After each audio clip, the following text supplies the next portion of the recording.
Okay, you're recording on all three channels. Exciting. Exciting. All right, so I don't really have a set script about the questions I'm going to ask you. I'm gonna just go with my gut feeling, and we'll just kind of go from there. If that works for you. Yeah. But I think I'm gonna kind of work my way backwards a little bit. I asked your mom about, the Superwoman, Wonder Woman, superhero kind of thing. How do you feel about the fact that she, could be considered dressing up, but putting on a persona of a superhero? How do you feel about that? Well, I think that it's probably one of the more under-exaggerated versions of her personality. A little bit less exciting than some. It's... A lot of people over the years have told me a lot of things about it. I've had a lot of people who tell me how embarrassing that would be, or how much they would hate to have somebody who is so close to them and does something like that. And, I've always loved it. And when I was really young, I thought it was really cool. I loved superheroes, and it's all I wanted to be, was because I wanted to be able to save people in the way that nobody had been able to save me or save my mom. And the whole superhero thing, her dressing up and really getting all of that going, pretty awesome. It's never been a bad thing for me, and all it's ever done is made things more exciting. If you were a superhero, what superpowers would you have, and what would you do with them? That is probably one of the harder questions in life.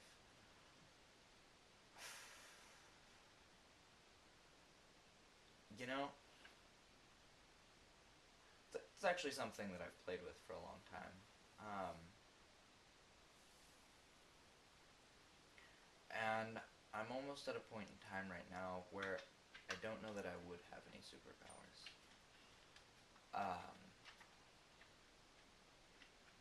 And the younger version of myself is very angry at me for saying that. But I think that we all have a purpose, and all have something necessary that we need to do on Earth.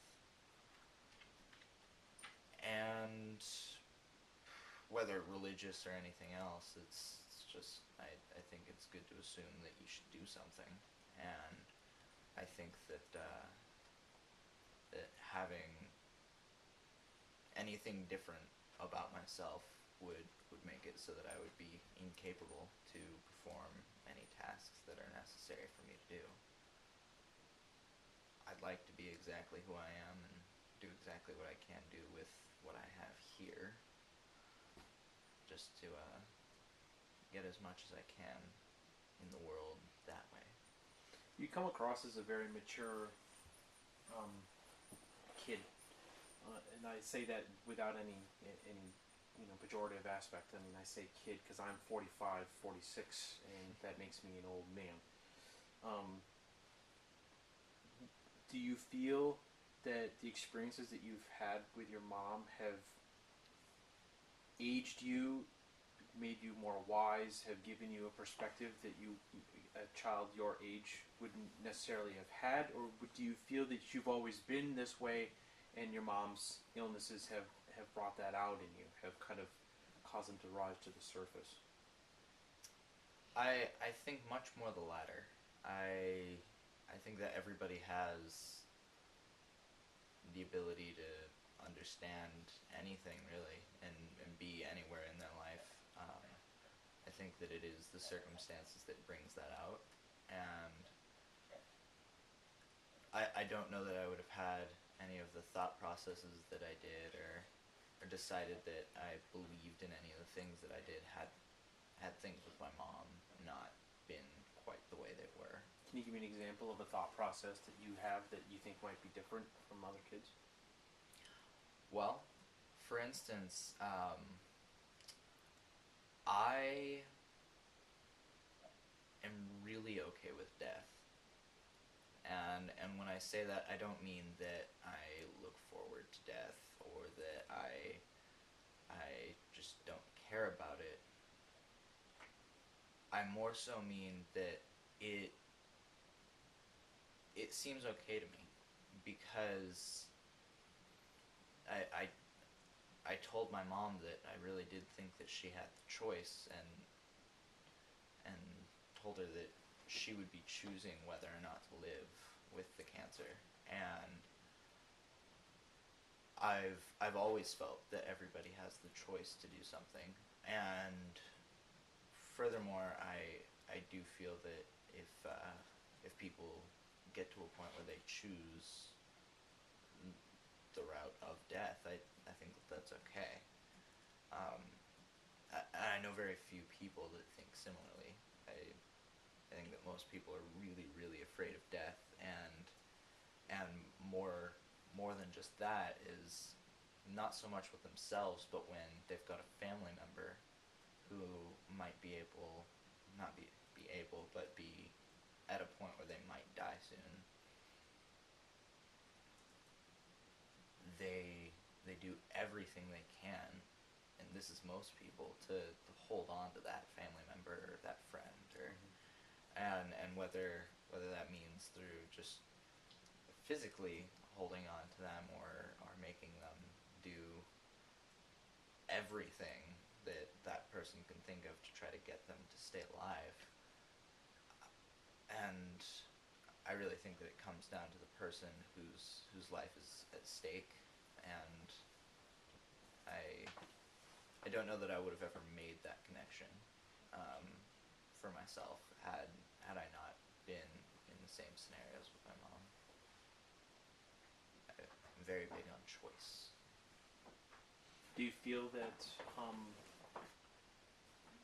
no matter how long your mom survives, or if she were to pass on tomorrow, let's say, I'm not saying she will because I know how strong she is, that you will... Did you just say stubborn? No, I didn't. That your strength and your perseverance to push through, to grow in immeasurable bounds is forever impacted, and that whatever you do in your future with your life will be forever different, angled differently than it would have been. What do you see yourself doing after high school? What do you see yourself doing as an adult that might have been different had your mom just been a regular mom without cancer?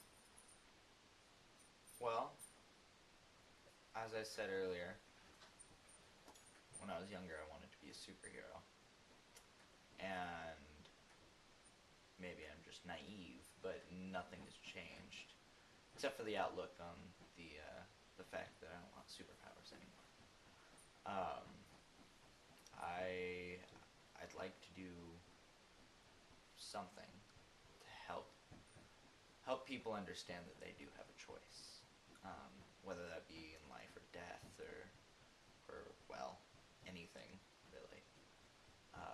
I'd like to do something to help people see that, and for a long time when I was really young, and then when I got a little bit older, but typically around a little bit under the age of 10, I was always very, very afraid of my mom dying. And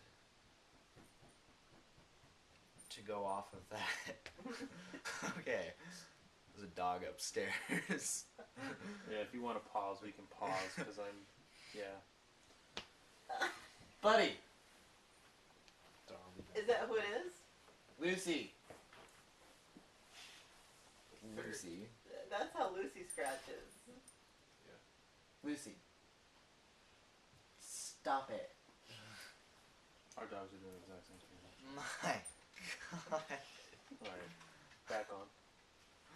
Alright, so you said that you would want to be, you want to be a superhero.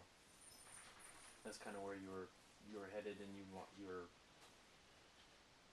I'd like to find some way to help people realize that they have a choice in everything that comes up in their life, and I would like to help people not make those choices, but see that they can make those choices.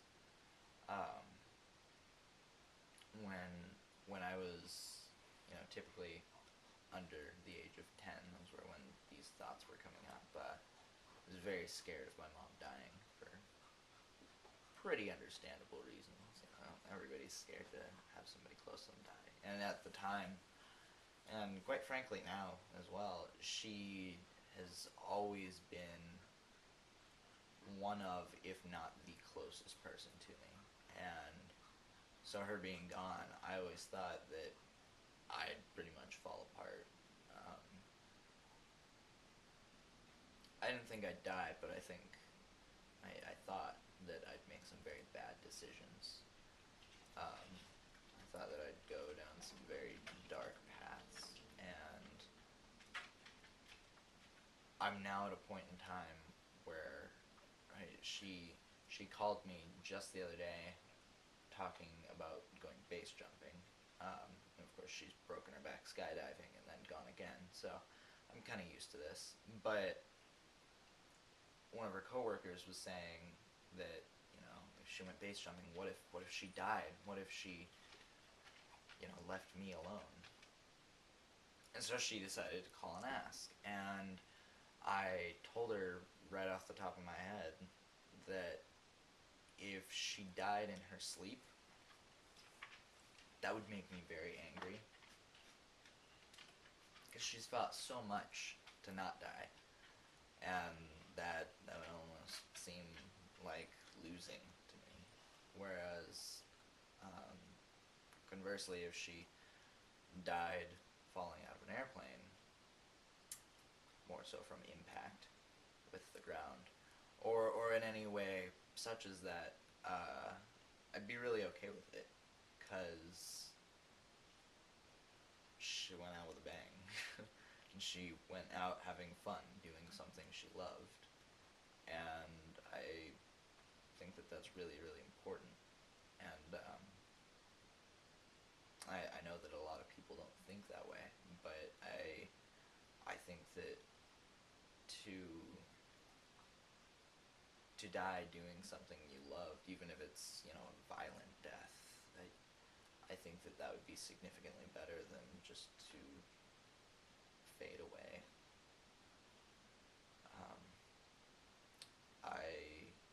I know that I never ever want to get bored, and that sounds kind of well, I don't know about optimistic, but maybe unrealistic. Because a lot of people see boredom as just a natural state, just something that happens in day-to-day life, and I don't believe that it is. I actually think that boredom is one of the very worst things that can happen to a person. Why do you feel that? Because whether you argue it from an evolutionary standpoint or a religious standpoint, it doesn't matter. Either way, any creature, humans especially, we weren't supposed to be here just to be bored. I mean, we're supposed to do. And quite frankly, I think that people do best what they like to do. And that seems like a pretty obvious conclusion to me, but a lot of people don't seem to agree. Alright, so I have to ask a follow-on question. What do you do? What do I do? I'm finding that right now. I'm trying to figure out a lot of stuff. I love to study, but I don't like school. Um, I love to talk to people. I love to be around people, but not if I'm forced to be around people. Uh, I love intense energy, high energy things. Um, I like jumping off of stuff. I like. So you like the parkour kinds of things, or? Oh yeah, oh for sure. Mhm. I cannot wait until my 18th birthday because I'll be jumping out of a plane that day. Um, but I don't like sports, and I I'm not overly fond of all of the constrictions of society right now, but I'd like to get as much as I can out of what I can find. And I guess I'm not particularly sure what my favorite thing is for just me, that just I have.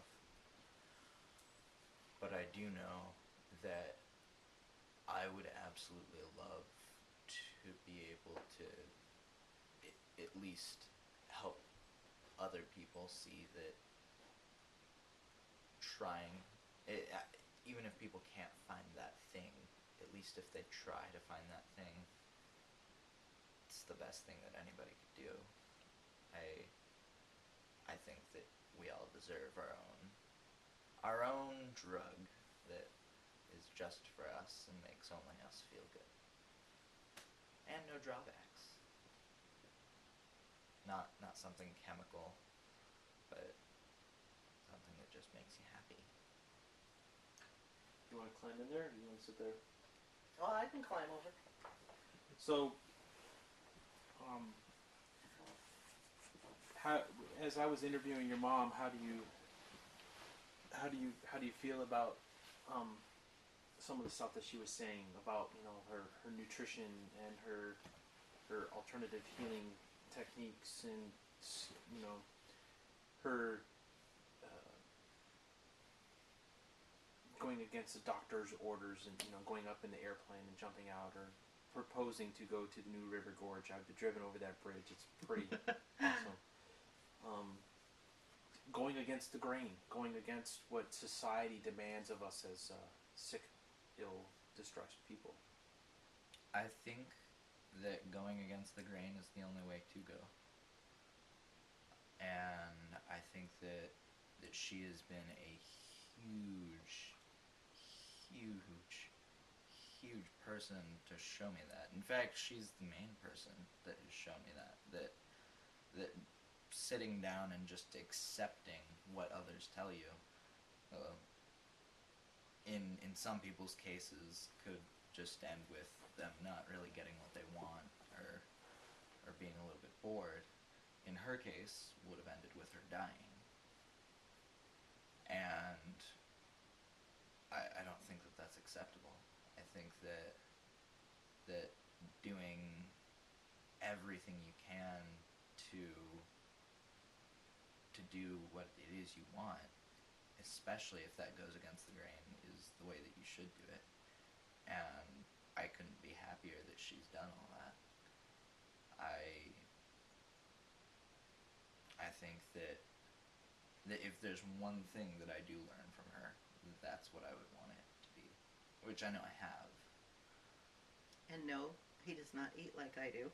No, I don't. But I think if he ever had to, he knows what to do. It's just at this point in time he chooses not to. And I'm not going to force it. Why should I? Just because something has done something for me or not done something for me doesn't mean it's going to be the same for anybody else. And, he could live till he's 140 and never have cancer, never have any kind of medical issues. And so I think there's a lot to it. One of his theories is that if he eats crap, then his body's used to eating crap, and if that's all that's available, he's going to be okay. Now, if I were to switch right now and only be allowed to eat carbohydrates, I would probably be extremely sick because I haven't had any complex carbs for almost a year. So So there's definitely, from my perspective as well, validity to the way he chooses to eat. Hope that's in frame. Hope I have you in there because you're not in. All right, so That's okay. you guys, you're getting ready to write a book with your mom. And what are some of the things that you hope to promote, to talk about, to kind of put forward in that book? Well, something that I didn't realize for a long time and really didn't appreciate and still don't quite appreciate as much as I should is that for other people hearing the side of all of the cancer crap, hearing the side of the person who has to watch that, I guess it's kind of important. What can you explain what you mean by that? Well, for instance, I have no idea what it personally feels like to have a tumor, but I know what it's like to watch somebody who has a tumor. I know what it's like to be in constant contact every day with someone that you love more than anyone else in the world who has a tumor. I know what it's like to watch them die. And quite frankly, I've written a couple things about her with the cancer, and never have I described it only as her being sick. I've always described it as though she died and came back, because that point in time when she could be up for only an hour or two out of bed, that time when she was up, she'd pig out on the Costco bag of Doritos. At the time when we didn't have any money to buy anything, and we couldn't really go anywhere to do anything just because she was too tired, and we were at a point where even the church was starting to turn us away. I know what that feels like, and I could not ever try to tell somebody else who has cancer that I understand what they're going through. But I could tell all of their family members that I understand what they're going through.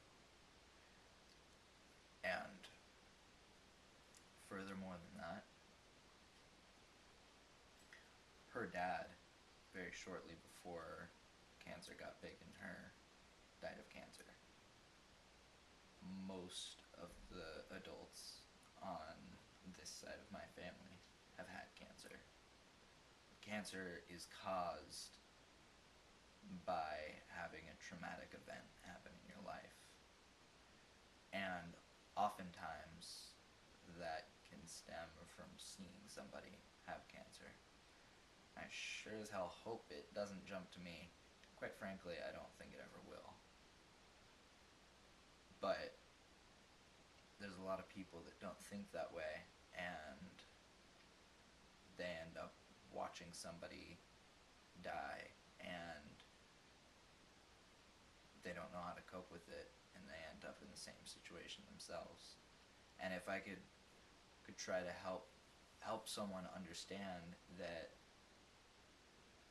they don't need to take on someone else's stuff, they can help them in other ways. If I can help somebody understand how to help somebody that they're close to who has cancer, I think that would be something that I would absolutely love to do.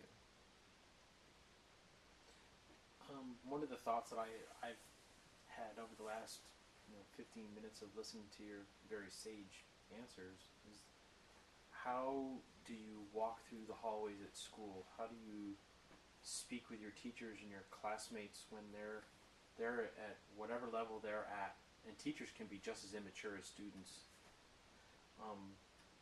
How do you go through life? How do you approach how you deal with people? Do you put on a facade and act, like an asshole? Do you act, inane? Do you act naive? Do you go through your school day, like everyone else does, or do you feel like, because I get the sense, and you're welcome to correct me if I'm wrong, that not that in an arrogant sense, but that you're walking kind of at a different level from your students and from your teachers, and sometimes the student is the teacher.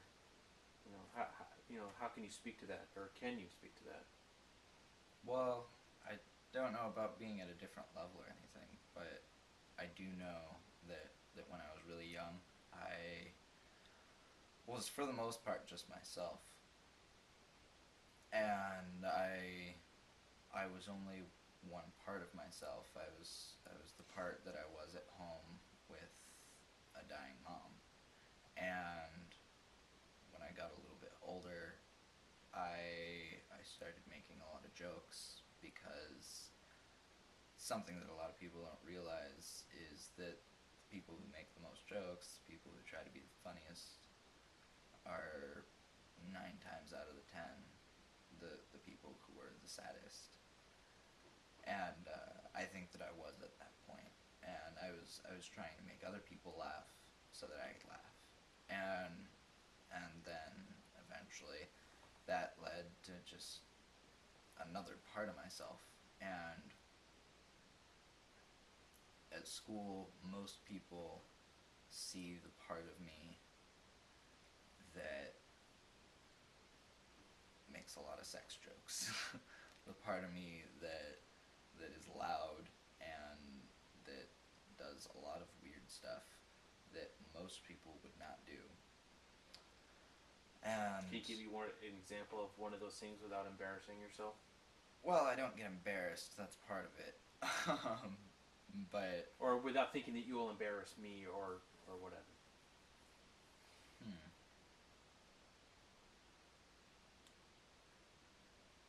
I don't think I can, because I actually don't. I've gotten to a point where I don't really know what other people consider weird.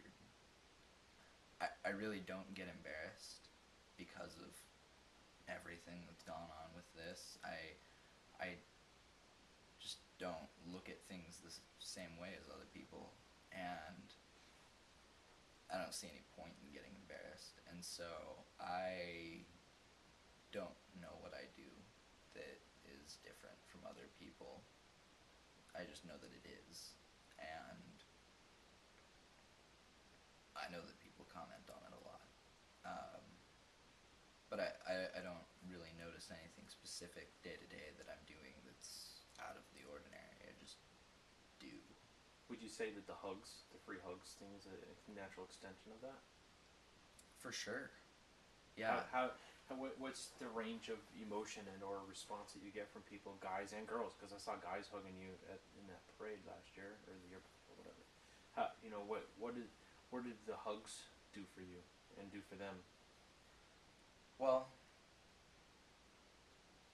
the big thing that I learned from my mom in doing something weird, kind of for a lot of people outrageous and very, very public, because she does the Wonder Woman outfit. I decided I needed something, and I didn't know what that would be until I saw a video of somebody doing a free hugs thing on the internet, and I thought, she showed it to me, and it's like, yeah, why not? A lot of people think I'm doing it just to get girls. Then they see all the guys hugging me, and they think it's for guys. And then it just continues, and people typically just kind of think I'm doing it. They think it's for some stupid, selfish reason, and I have to say they're completely right. It's extremely selfish, because the best hug that I've ever gotten, I was walking, just regular day giving out free hugs, and I got stopped by a couple people, and it was two two old women and their caretakers, and they were. I'm a terrible judge of age. Did he just say old? I'd want to say in their 60s, and both of them had Down syndrome. And that was new for me because I haven't in most of my life really been that around anybody who'd be considered special needs.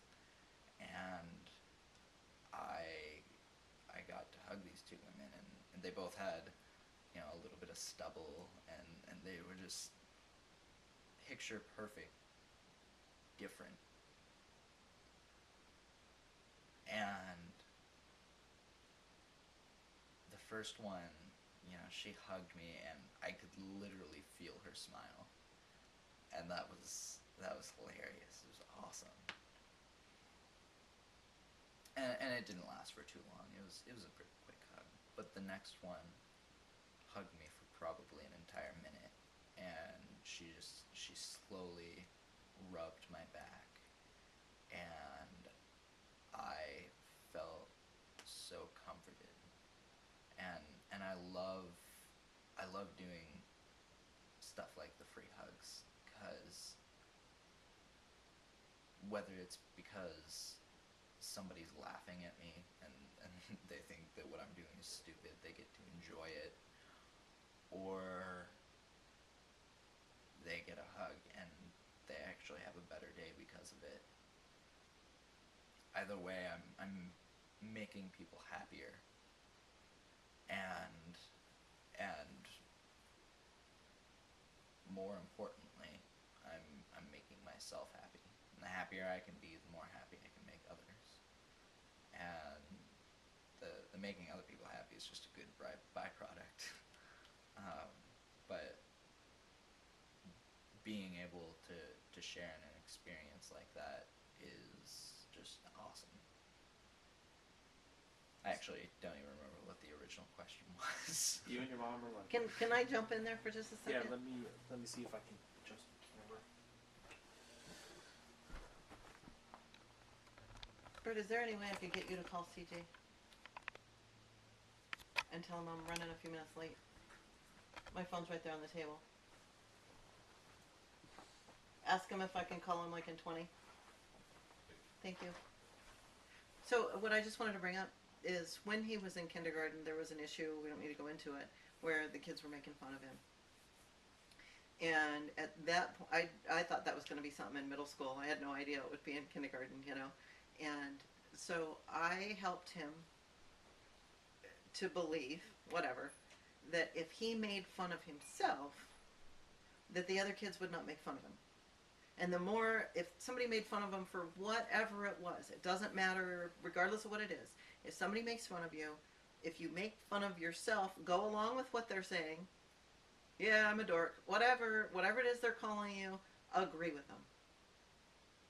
Make fun of yourself more than they're making fun of you, and they're going to stop doing it because it's not going to be fun.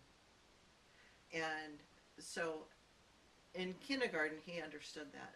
And so as time went on, it didn't matter if somebody was making fun of him. It didn't matter if somebody called him a name. Yeah, whatever. And so it allowed him to have a different confidence than what most kids have. And so when people are all talking about the bullying and all this, I just wish that I could say, okay, you know what? Teach your kids to make fun of themselves. And the more they make fun of themselves, the other kids don't do it anymore because it's no fun. It's a lesson I wish I would have learned when I was in school. Yeah, and so then, when his dad called and said, you're embarrassing Cameron wearing that stupid Wonder Woman outfit. I said, all right, whatever. I had already talked to him about, it's okay for people to make fun of you. It's okay for people to laugh at me when I'm wearing the outfit. It's okay for them to laugh at you regardless of what's going on. And so once you understand that and you're able to practice it and be okay with people making fun of you, then so many things are possible. And I think that's kind of what he was saying, with the free hug sign. Who cares who's making fun of you? You're bringing joy to people. Well, I have to say, when I was at that parade, I saw you getting more hugs from girls, and that was like, dude, why didn't I know that? Why didn't I think of that when I was a teenager? And I want to, and you can tell me if this is purient or whatever, but understanding you have a girlfriend now, so how does that play into your life? Does the fact that you are you appear to be more confident, that you've seen things, you've experienced things, does that make you a perfect candidate for being an understanding boyfriend, and that you can be there for her when she goes through her whatever her issues might be, and there will be issues because every person has issues. I just heard girl, but go ahead. Well, I always hope so. I mean, obviously, I'm gonna have problems where I'm just like everybody else and not that great in a relationship. But more than anything, specifically relationship-wise, I always try to keep in as much communication as possible, just because if we always have that communication, then it doesn't matter what the problem is. At least we'll know what the problem is. And I've so far found that it's very difficult to find any problem that really doesn't have a solution. So You keep thinking that way. keep bringing that forward, because you may find in a relationship that may be tested a great deal, and you may be the stronger for it if you're able to succeed in that thought process and keep it going. Because I thought that way about my ex-wife, and there's even today, 14, 15 years on, it's very difficult to communicate. So if that is your goal, is to keep those open lines of communication going, you will be the better for it. That's just my aside, whatever. Can you pull your microphone out? It's stuck on your sleeve. Yeah, there you go. Excellent.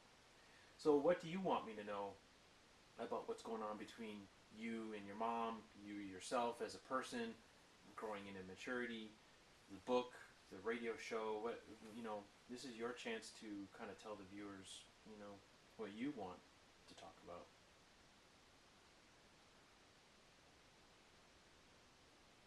well,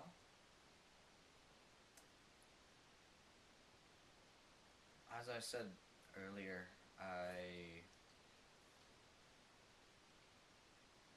through any means necessary that I've got, I'd like to show people that there's always a choice.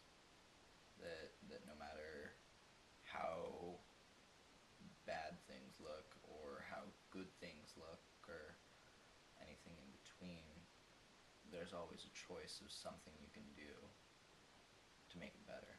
And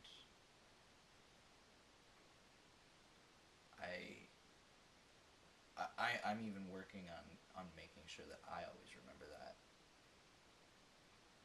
But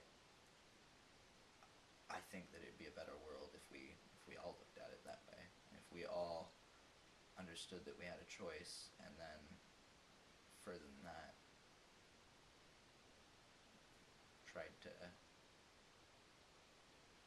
to make our choices and do as well as we could with that, but let other people make their own choices as well. Because I've very much so found out that when somebody else tries to make a choice for you, it doesn't turn out so well. So I'd like to tell as much of a story as I've got, and to let people know what that is. But within that, I'd like them to know that there is that choice, and hopefully it'll be good for somebody who doesn't quite know how to handle a situation like mine, where you've got somebody who's very close to you who's very sick. Because so far, most people fall apart. I know that I wanted to. There were times where it didn't make sense what was going on, and I didn't know what to do. And I think I just chose to let it that I can help other people see that that's a possibility. Very cool. Anything else?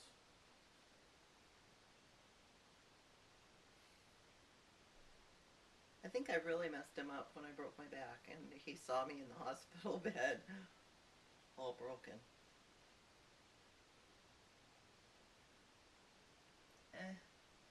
Wasn't that bad. He says.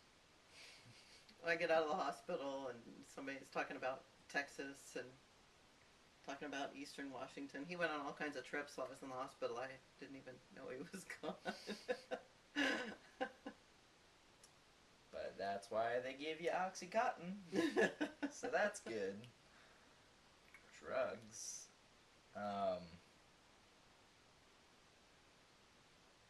Yeah, I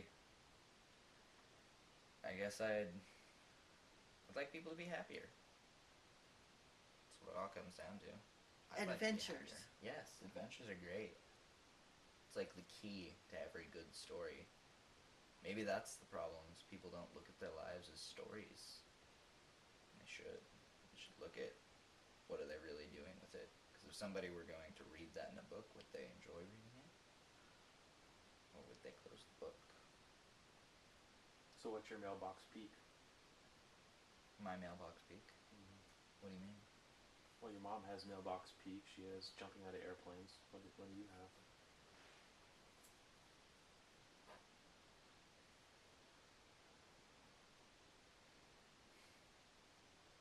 Well,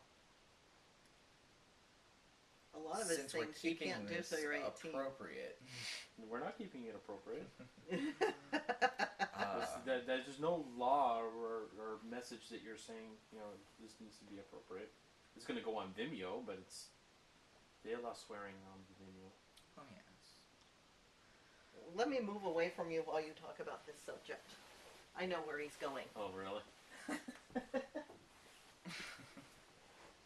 I'm actually not going to go into whatever it is she thinks I'm going into.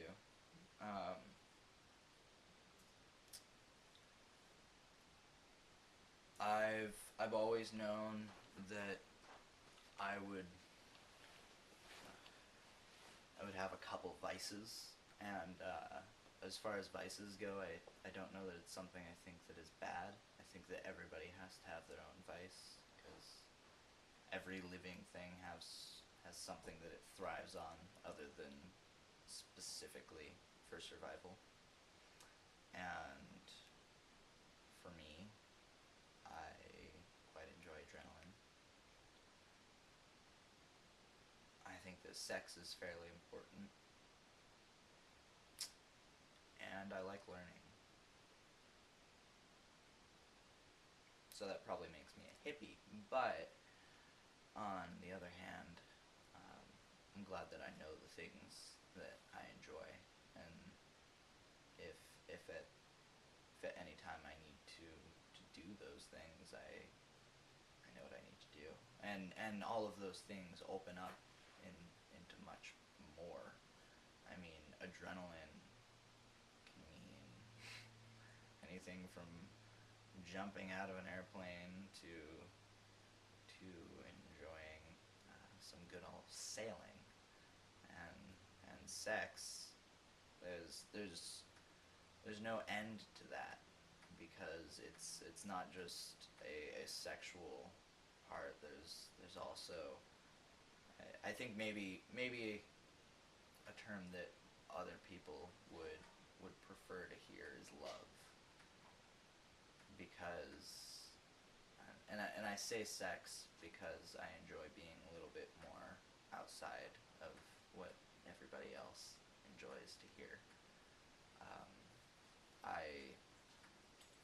I think that it's important to have really great relationships with a lot of different people, and I actually don't mean sexual when I say that. I mean having physical relationships, having emotional and mental, and I think it's also important to understand who to have those relationships with, and what works for you. And then lastly, doesn't matter what I'm learning. I've read all kinds of things about biology and the inner workings of diseases, because those are fun. Been a big part of my life. In fact, yesterday, I spent most of the day after school on my roof reading a textbook about electricity. And that's the kind of stuff that I'm sure most people would want to kill themselves over, but I love. I don't know that I have any one specific place or person or thing that I need per se, but I do know the categories that my happiness falls under, and I guess if ever I'm at a loss, or if ever I get a little bit bored, I know that I can find happiness in one of those things. Anything else?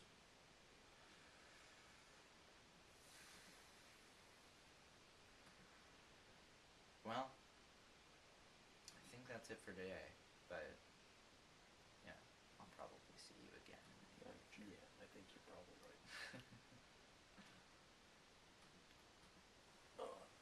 I'm very excited to see this video because it looks like it's working out pretty well.